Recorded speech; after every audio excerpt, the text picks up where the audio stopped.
excited to talk about this. And introduce you to Splinterlands, and Splinterlands is an NFT card game that has expanded and has a lot more to offer. So what we're going to do, if it's cool, I'm going to let Gank walk you through and give you like a quick, minute, 2 minute elevator pitch here, and then ask any questions. And I'd love to get your feedback on it. Okay. As a true NFT expert in the comics and crypto space. Okay, I'm excited. All right. Gank, I want to add your screen here. All right. We ready to go? Yeah, man. Go for it. So this is just the shop page with the new Chaos Legion edition that just came out. We've sold just over 7 million packs of the 15 million that are going to be sold. There's 5 NFTs in each one. And then the marketplace, this is where, you can buy all the old editions. They're the 24 hours sales, $128,000 over the last 24 hours, 86,000 sales. This is just, all the different cards that are out there in existence. One cool thing about this game, these are the legendary cards. These are more of the more expensive ones. Here's a couple that are 30,000 each. There's only less than 100 of each of those in existence. There's a rental opportunity here, and this is a play to earn game. So people are willing to rent cards so that they can then earn when they win, with the idea of coming out ahead. And so this is just a big rental page, and you can narrow it down. And then there's tournaments, and to date, there's been over $5 million in tournaments USD awarded. So this is a pretty big draw and something they're continuing to evolve and work on. And then there's also guilds, which is, just another layer to the game, way to communicate and kind of go through the Splinterlands journey with a group of friends or like-minded people that are at your level of play. And then, just this is the main battle page. I was just going to do a battle just to kind of show you, kind of tie that all together and see how it all works. So these are rule sets. These are randomly pooled. The mana cap is randomly pooled. These are the different splinters, teams that you can use the cards from. This is random which ones you can use, and that creates the match. And then these are my cards. So these are the options I have to play. The splinters that are grayed out, I can't access them.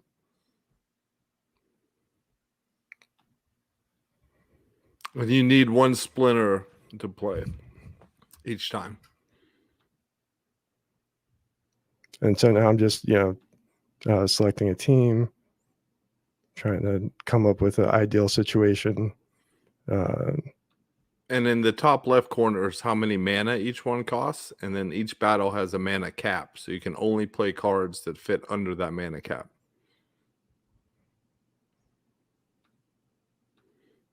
And notoriously, Gank doesn't talk when he's loading his team. So bad at talking and playing at the same time. So bad. You're doing great, Gank. And as you can see, there's literally hundreds of cards, and each card has different abilities. And then you try to put your best deck together. How would you compare this game? Would you compare it to?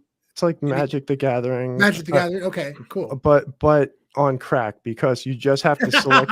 You just have to select your starting team, and then it auto battles once you've selected your. And so it's, instead of taking an hour to play, it takes 2 minutes to get a battle in.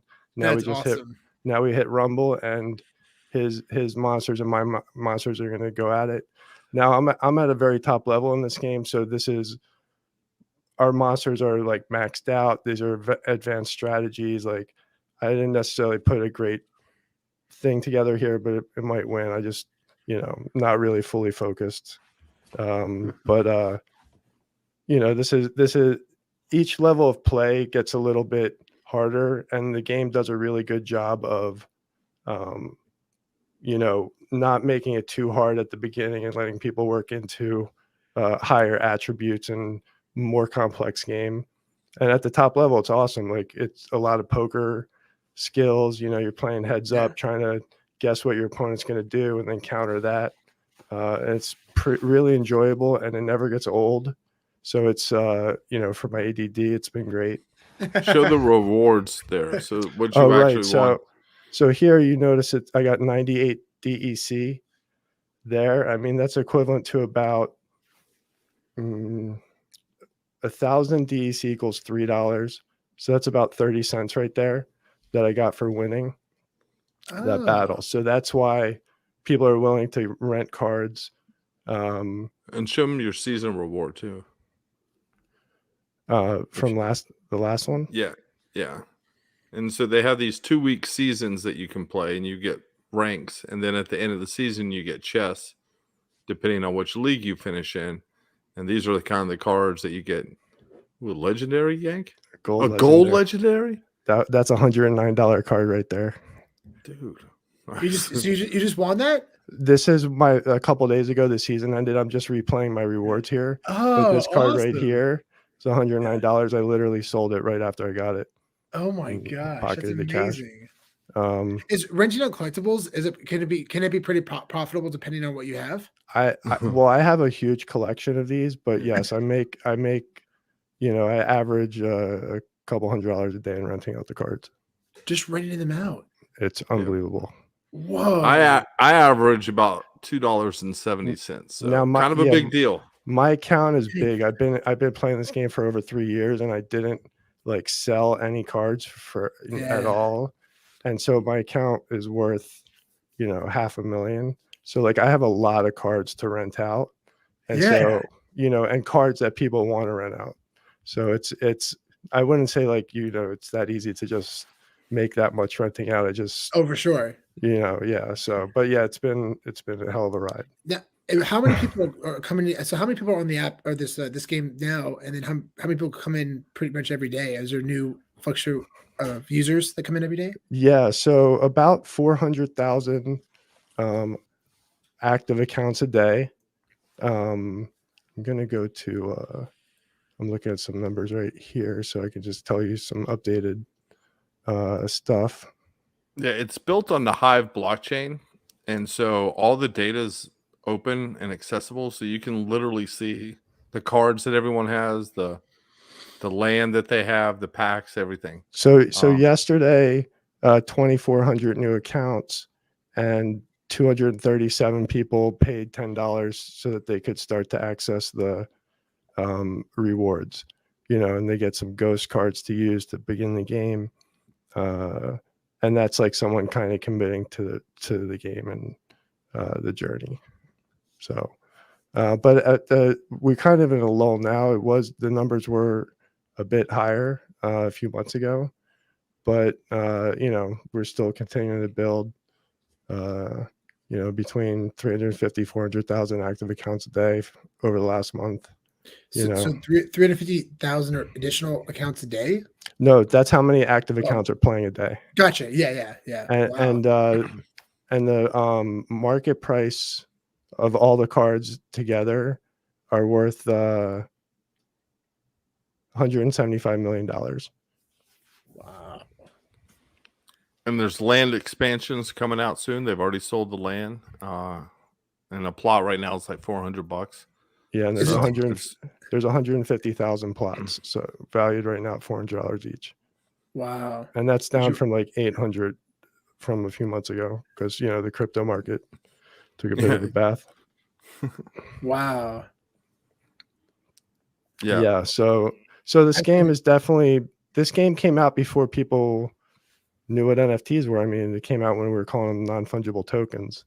Yeah. And like idiots. And I got attracted to the game because I played Magic a little bit, but I also was like, oh, this is really cool that I can see exactly how many of each of these cards exist. It's from an investor's point of view, I was like, this is this is how something needs to be, right? Wow. And the game was actually fun. I actually spent hours and hours a day playing it, just kind of like, this was the game I played instead of Call of Duty or some other, whatever. It was this one. So, and then I just committed to it. I was like, I think it's going to catch on at some point. Had to convince myself a couple times along the way. And damn, this summer. Hello. Good for you, man. That's amazing. So what's the advantage of owning land in this game? So land is going to be another level to this game. It's basically what they're trying to do at this point is to add another layer to this game where you saw me select my team to battle. After that, both teams are going to be shown face up, so you can see your opponent's hand, he can see yours, and you have one last chance to throw like a magic card at the, like some spell or something. And those spell cards are only going to be produced through the land. They're not going to be sold anywhere else, and is going to be part of the game. And so that's going to be the kind of the land is going to be producing these NFTs that are part of the game that by using the company themselves aren't going to be selling. They're just going to be coming through those 150,000 plots of land. And by using NFTs, the cards to work the land to find NFTs. Right. So you have to use your cards to work the land, like to farm the land. So it's going to give utility to like some of the older cards or cards that aren't in the meta that are used a lot. People still are going to want them to work the land, and the stronger they are, the more effective they are going to be at working the land. And they have some big dreams for this game as far as what they want to build and the layers and game, more games on top of stuff. And, what we saw is of the game, they just kind of want that to be kind of a small part of the game, even though it's the only part of the game right now. So it's, these guys are dreamers, but I've never trusted like owners of a company or creators of a company more than them, because I watched them for 2.5 years make every good decision. Their whole thing is that they want to protect the value of the investments for the players, and they could have sold out so many times or done some shady shit. They just kept making good decisions for the game. So when land came out, I ended up scraping together like all the money I had in crypto and bought a region, which is 1,000 plots. So I owned like 1/150th of all the plots. And you own a castle, which will be on that region, which will be a little like, seriously, Gank is going to be the godfather of his own little country. But it was because I trust they made so many good decisions that I was like, I've never trusted someone I didn't know as much as I've trusted these guys. So I was like just willing to take a risk. I was like, this is my shot at like getting into Google at the ground floor. I just was like, I'm all in. I've been broke for most of my life. So if it didn't work out, I was like, I'll just start over again. So and now you were ties to streams. Now we're ties to streams. Are you on mute, Sean? Oh, sorry. Yeah, I was on mute. Congratulations to your success, man. That's amazing. Thank you. Oh my gosh. You're speaking to my heart too, especially because that's how I view Vivi, the leadership team. And it's so important, and so it's so important. Yeah. So like for you to say that, and you've been here probably one of the longest people to be here, and you're crushing it. And that's why, because I had full trust in them. Like the game's awesome, but the game being awesome wouldn't have made me an investor like that. Totally. It was them, so and that's rule number one in crypto. I give them shouts out at every possibility. Agrod and Matt, man, they changed my life for sure. Yeah. Oh man, that's awesome. The rule number one in crypto is look at the team behind whatever project is doing it, and if you can trust them, you can trust the project. Yeah.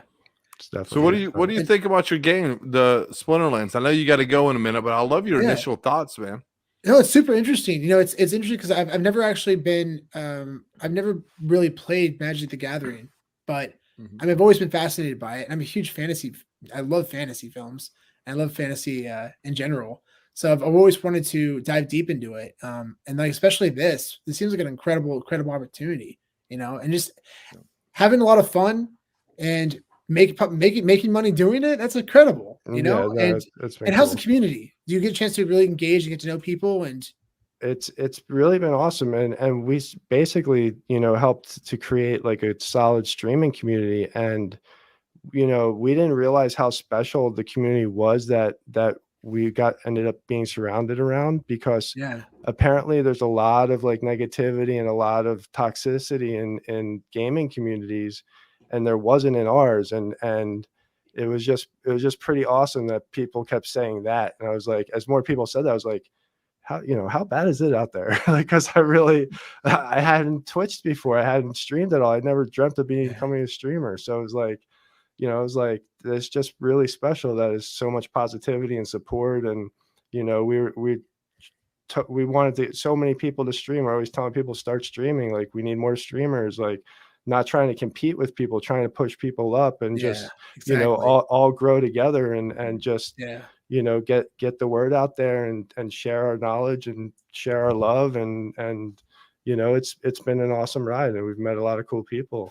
You have 100% the right mindset, man, and I'm so excited for your future in the space. Thank you so much, man. Yeah. It's been a pleasure having you on here, bro. I'm super excited about comics, man. I appreciate that so much. Yeah, man. I'm gonna be a fan of your channel for sure. I'm gonna be checking it out all the time. Thank you.